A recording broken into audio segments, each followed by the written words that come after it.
Զեկուցվող հարցերի փաթեթը, ովքեր են կողմ դրա ընդունմանը, դեմ չունենք, չզեկուցվող հարցերի փաթեթը ընդունված է,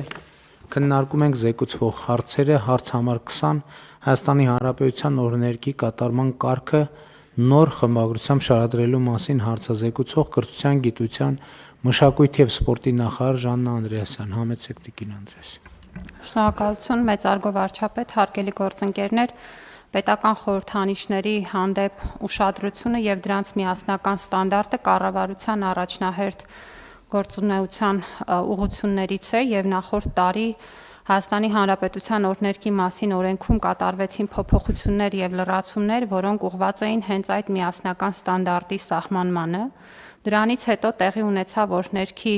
երկար և կարճ տարբերակներով պաշտոնական ձայնագրությունների ստեղծումը, որոնք տեղադրվեցին կառավարության և նաև կրթության, գիտության, մշակույթի և սպորտի նախարարության կայքում, հասանելի դառնալով տարբեր կառույցներին, ինչպես նաև քաղաքացիներին օրենքով սահմանված ընթացակարգերի պարագայում կիրառման համար, և այժմ ամփոփելով այս աշխատանքը ներկայացրել ենք օրհներգի կատարման կարգը, որը հստակ սահմանում է, թե երբ, որտեղ և ինչ տարբերակով պետք է հնչի Հայաստանի Հանրապետության օրհներգը, որպեսզի ստանդարտի կիրառումը նույնպես ունենա միանշանակ ձևակերպում և դրանից հետո էլ միանշանակ գործածում։ Ըստ էության կարող ենք նշել, որ օրհներգի կատարման կարգը պարտադիր է դարձնում պետական միջոցառումների ժամանակ օրհներգի կենդանի կատարումը, և սա նշանակում է, որ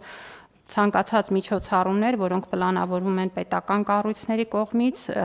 առավել ևս երբ որ խոսում ենք արարողակարգային միջոցառումների ժամանակ, ապա պետք է նախապես պլանավորել և ապահովել օրհներգի կենդանի կատարման հնարավորությունը, որը կարող է լինել նվագախմբային և երգչախմբային կամ երգչախմբային տարբերակներով։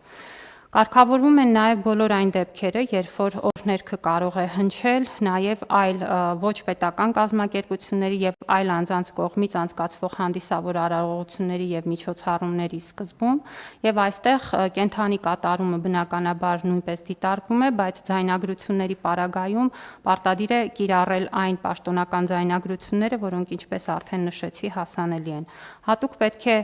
ուշադրություն հրավիրեմ ուսումնական հաստատություններում օրհներգի կատարման կարգի վրա, մասնավորապես օրենքը արդեն իսկ սահմանում է, որ մանկապարտեզներում, դպրոցներում և քոլեջներում ուսումնական շաբաթվա սկզբին օրհներգը պետք է հնչի։ Օրհներգի կատարման կարգով հստակեցվում է, որ օրհներգը պետք է կատարվի հաստատության սաների կենդանի ձայնակցությամբ, այսինքն մենք պարտադիր ենք դարձնում, որպեսզի օրհներգի կատարումը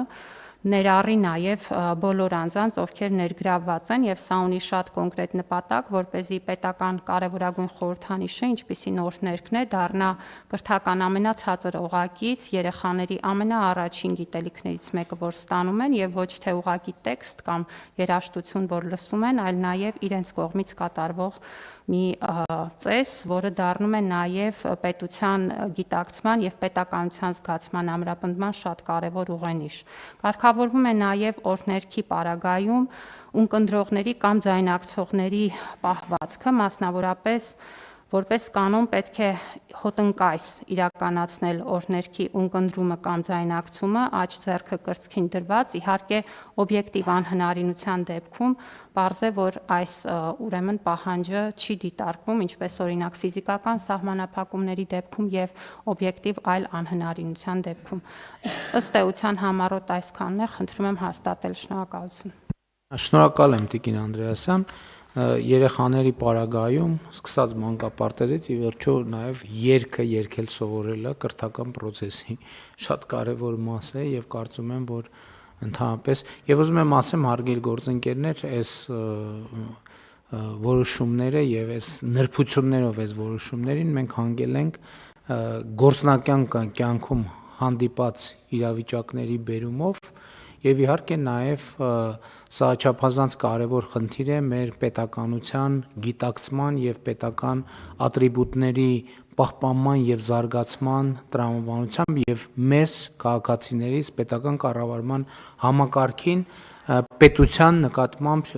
դիրքավորվելու տրամաբանությամբ։ Այո, տրամաբանությունը շատ պարզ է, որևէ պետական մարմնում այն միջոցառումներում, որտեղ պետք է լինի օրհներգ, իհարկե սա չի ենթադրում, որ բոլոր միջոցառումներում պետք է օրհներգը հնչի, կամ միջոցառումներ, որտեղ հնչում է օրհներգը, կամ միջոցառումներ, որտեղ չի հնչում օրհներգը։ Բոլոր միջոցառումներում, որտեղ պետք է հնչի օրհներգը պետք է հնչի կենթանի կատարմամբ։ Սա նշանակում է մի շարք գերատեսչություններ ունեն նվագախմբեր, երգչախմբեր, նրանք ովքեր չունեն նվագախմբեր եւ երգչախմբեր, թող հրավիրեն նվագախմբեր եւ երգչախմբեր, որպեսզի նրանք այդ կատարեն, որովհետեւ հիմա կներեք այդ մանրամասների մեջ մտնելուց, եթե տենց միջոցառում է, որ օրհներգը պետք է հնչի, նշանակում է այդ միջոցառումը որոշակի բյուջե նաեւ ունի, կարելի է այդ բյուջեից ուրիշ ատրիբուտների ավելի քիչ տրամադրել եւ հրավիրել երգչախմբերի, նվագախմբերի, եւ սա նաեւ ամենևին էլ երկրորդական չեմ համարում, նաեւ որոշակի ֆինանսական հոսքերի վերաուղում է դեպի մշակույթի եւ արվեստի ճյուղեր, որպեսզի մարդիկ նաեւ զբաղվածության այս էլեմենտով նաեւ մշակույթի ոլորտում, երաժշտության զարգացման ոլորտում ներդրում է։ Եվ ուզում եմ ասել ընդհանրապես վերջերս առիթ ունեցել եմ խոսելու այն երկրներում, որտեղ երաժշտական մեծ եւ համաշխարհային նշանակության ժառանգություն է ձևավորվել, երբ որ այդ երաժշտության զարգացման պատմությունը ուսումնասիրում ես, գնում ես հանգում ես պետական եւ ոչ միայն պետական արարողակարգային միջոցառումների մեջ այս էլեմենտների ներդրմամբ, որը իր հետ ստեղծագործական process-ներ է հարուցել եւ այդ ստեղծագործական process-ների բերումով նաեւ մշակույթը, արվեստը, երաժշտությունը զարգացել է։ Մնացած դեպքերում, որը չի վերաբերվում, այլ չեմ ասում, որ իսկ ինչի չեն կարող պետական երբ որ մանկապարտեզների եւ դպրոցների դեպքում ասում են, որ կարող են կատարել, կարող են լինել նաեւ պետական հիմնարկներում կարող են նույնպես խմբեր լինել, երգչախմբեր լինել, որոնք կարող են պետական օրհներգը կատարել եւ դա կարծում եմ շատ գեղեցիկ կլինի, իհարկե այդտեղ մի քիչ երգելու ընդունակության եւ տաղանդի հարց կա, բայց այս էլ մի հարց է, որը կարծում եմ եւս մի հետաքրքիր էլեմենտ կմտնի պետական համակարգում աշխատելու երբեմն միօրինակ առօրյայի մեջ, չնայած պակաս գնալու ավելի ու ավելի պակաս միօրինակ։ Ինչ վերաբերվում է այլ կառույցներին, այս դեպքում մենք ստանդարտ ենք սահմանում, որ պետք է միացվի այն ձայնագրությունը, որը պետական ստանդարտով սահմանված է եւ տեղադրված է պաշտոնական կայքերում։ Դրանից դուրս օրհներգի տարբերակներ միացնելը պարզապես արգելվում է եւ սա էլ մենք պրակտիկայում ունեցել ենք, որովհետեւ ընդհանուր պետական միջոցառումների ժամանակ սկսած արագությունից վերջացրած ամենատարբեր տեխնիկական դետալներով երբեմն այնպիսի տարբերակներ են միացվել, որ ուղղակի որևէ կերպ հարիր չէ պետական միջոցառմանը եւ ընդհանրապես պետական օրհներգին։ Ես կարծում եմ, որ շատ կարևոր որոշում է, այս էլ այն դեպքերից է, որ դեպի այս որոշումը եւ այս որոշումները շատ երկար ճանապարհ ենք անցել, ընդ որում շատ երկար ճանապարհ անցել ենք, որովհետեւ հարցը շատ զգայուն է, ընդհանուր հիշում եք, մենք հիմա օրհներգի տեքստում որոշակի փոփոխություններ արեցինք եւ ակնհայտ է, որ դա ճիշտ եւ փոփոխություններ եւ հասունացած փոփոխություններ, որովհետեւ հիմա մեր օրհներգը ավարտում է «Թող միշտ պանծա Հայաստան» բառակապակցությամբ նախադասությամբ, որը եւ տրամաբանական է, եւ նաեւ ուզում եմ էլի ինձ համար անձնապես էլ շատ տենց բան է, տենց 7-ամյա պատմություն է, ավելի քան գուցե, ես առիթ ունեցել եմ ասելու, երբ որ պետական կառավարման համակարգում ընդհանուր դրոշի հետ ես վերաբերմունքի հետ առերեսվեցի ու ինձ համար զարմանալի էր, որ իմ ռեակցիան զարմանալի էր շատ շատերի համար, երբ որ պետական կառավարման մարմնում ըստ էության գետնին գցած դրոշ տեսա, դրա հետ կապված շատ խիստ որոշումներ կայացրի եւ պարզվեց, որ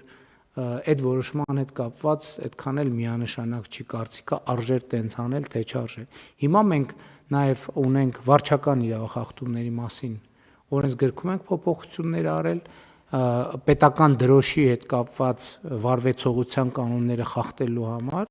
որովհետև մենք ընդհանրապես մենակ դրոշի բան չի, դեպքում չտենց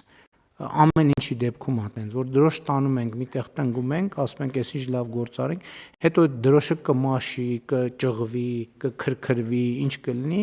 որ այսինքն ոչ մեկի հոգսը չէ դա, մենք ընդհանրապես կարծում եմ պետք է արձանագրենք, որ ցանկացած բան ինքը սպասարկում է պահանջում, հետագա սպասարկում է պահանջում, այն որ դու ինչ որ մի բան ինչ որտեղ դրիր, դա վերջը չի, դա ընդամենը սկիզբն է, որ իր մասին պետք է հոգ տանել, ասենք մենք շենքը կառուցեցիր, դպրոցը կառուցեցիր, հանձնեցիր շահագործման, այդ վերջ չի, այդ սկիզբն է, որովհետև հակառակ դեպքում նշանակում է դա դատապարտել ֆիզիկական եւ բարոյական մաշեցման եւ սա նաեւ այդ ընկալման փոփոխություններ են, որոնք ուղղակի կամ անուղղակի կապ ունեն քննարկվող թեմայի հետ եւ առաջարկում եմ ընդունել այս որոշումը եւ ոչ միայն ընդունել, այո, մենք էլ մեր վարվեցողության մեջ պետքա բան անենք, որոշակի փոփոխություններ անենք, որովհետեւ այդ թվում կեցվածքի մեկի մյուսի առումով կարգավորումներ են նախատեսված եւ խնդրում եմ, որ մենք տեքստին ծանոթանանք եւ նաեւ մեր համապատասխան արարողակարգային ծառայություններին էլ զգուշացնենք, որպեսզի միջոցառումների կազմակերպման ժամանակ մասնակիցները տեղեկացվեն, որպեսզի ելի գրածը թղթի վրա չմնա, հետո պարզվի, որ մենք այդքան էլ չենք կատարում մեր կայացրած որոշումները, բայց այստեղ խնդիրը միայն ֆորմալ որոշման կայացման մասին չի, խնդիրը, գիտեք ինչ, երբ հնչում է օրհներքը, դա առանձնահատուկ իրադարձություն է։ Էական չի, որտեղ է հնչում, ինչ առիթով, երբ որ հնչում է օրհներքը, դա առանձնահատուկ իրադարձություն է։ Եվ ինչ այլոց, եկեք այդ բանն էլ, այդ դրանով էլ ենք, չէ՞, խնդրենք հանրային հեռուստատեսությանը այդ հնամաշ հոլովակը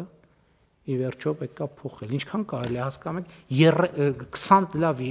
չեմ հիշում, բայց ես ինչքան հիշում եմ, այդ մի հոլովակն է, այսինքն մեր բանը, մեր պետությունը կամ մեր մյուս կառույցները, հեռուստատեսությունները գումար չունեն, 2 տարին մեկ թարմացնեն պետական օրհներքի հոլովակը։ Սա վերաբերմունք է, չէ՞։ Ասենք ոնց որ մենք ասենք, ենթադրենք 12 թվից, ասենք նույն շորերով ման կան։ Կանենք, մեկը սնենց բան կա, կանենք, բայց մեր պետությանը հագցնում ենք նույն շորերը, ասում ենք հա դե լավ, այլ ինչ ա եղել։ Մեկը ժամը 12-ին ոչ նայող կա, ոչ լսող կա, առավել եւս ոչ էլ ոտի կանգնող կա։ Ինչ իմաստ ունի։ Սա վերաբերմունք է։ Այս վերաբերմունքը, բայց այդ մենք այս դրվագով ենք նայում։ Հետո այդ վերաբերմունքը արտահայտվում է անընդհատ տարբեր տեղերում, տարբեր առիթներով եւ այլն եւ այդպես շարունակ։ Պետք է դրված էր, չէ՞ խնդիր, որ պետք է հոլովակ նոր նկարահանենք։ Լուծել ենք այդ հարցը։ Այո, պարոն վարչապետ, նման խնդիր դրված է եւ ես կարծում եմ, որ առաջիկայում այդ հոլովակը արդեն, որտեղ սցենարային առաջարկը կա եւ այդ հոլովակը նաեւ հասանելի կլինի, պատրաստ կլինի եւ կսկսի կիրառվել եւ նաեւ օգտվելով առիթից, պարոն վարչապետ, կուզեի եւս մեկ անգամ իրազեկել նաև մեր քաղաքացիներին եւ այն կառույցներին, որոնք կուզենան օգտագործել օրհներքի ճիշտ տարբերակը եւ կառավարության Կներեք, ովքեր չուզենան օգտվել օրհներքի ճիշտ տարբերակը, դրան պետք է հետևի պատասխանատվություն։ Այո, ճիշտ եք,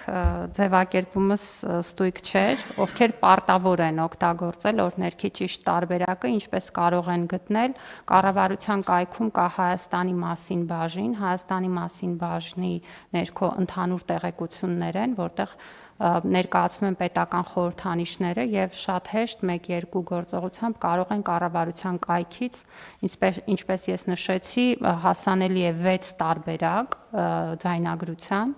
դրանք ներառում են միայն նվագախմբային, միայն երգչախմբային, նվագախմբային եւ երգչախմբային, երկար եւ կարճ տարբերակները։ Եվ այս ձայնագրությունները հասանելի են ու կարող են օգտագործվել կարգով սահմանված դեպքերում։ Շատ լավ, իսկ YouTube-ում բան չեն դրել, չկա YouTube-ում։ Տեղադրված է այնտեղ, ուղղակի հղումը պաշտոնական կայքում դրվում է։ Չէ, նկատի ունեմ, ենթադրում եմ, որ նախարարությունը YouTube-ի բանում է, չէ՞։ Այո, պարոն վարչապետ, ես եւ կառավարությունը, ենթադրում եմ, որ դա կա նաեւ կառավարության բանի եւ նախարարության YouTube-ի ալիքներում, այո, ես հեշտ ճանապարհը բացատրեցի, ինչպես գտնել Հա, որ տարբեր են նաև թե որն է ճիշտը, բայց Տիկին Անդրեասյան, երևի կարգավորում էլ է պետք անել, որ հոլովակները, որոնք ցուցադրվում են, իրանք ինչ որ կարգավորումով պետքա պարտադիր թարմացման նաև կարգավորում, եթե կարող ենք դնենք, որովհետև հիմա մենք կարող ենք նկարահանել լավ հոլովակ, շատ լավ հոլովակ, բացառիկ լավ հոլովակ, բայց 5 տարի հետո այդ հոլովակը բան է լինելու, ինքը արդեն այդքան լավը չի լինելու ինքնին,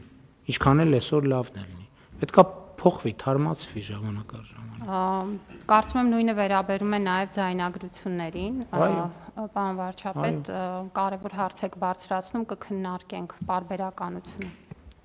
Շատ լավ, խնդրեմ կան դիտարկումներ հարցի վերաբերյալ, չկա ըստ այդմ դրվում է քվեարկության հարց, ովքեր են դեմ որոշման ընդունմանը, դեմ չկա, որոշումն ընդունված է։ Քննարկում ենք հարց համար 8-ը սոցիալական ծախսերի փոխհատուցման կարգում փոփոխություն կատարելու մասին հարցը զեկուցող ֆինանսների նախարար Վահե Հովհաննիսյան, համեցեք պարոն։ Շնորհակալություն պարոն վարչապետ, հարգելի գործընկերներ, նախորդ տարի հարկային օրենսգրքում կատարվել են փոփոխություններ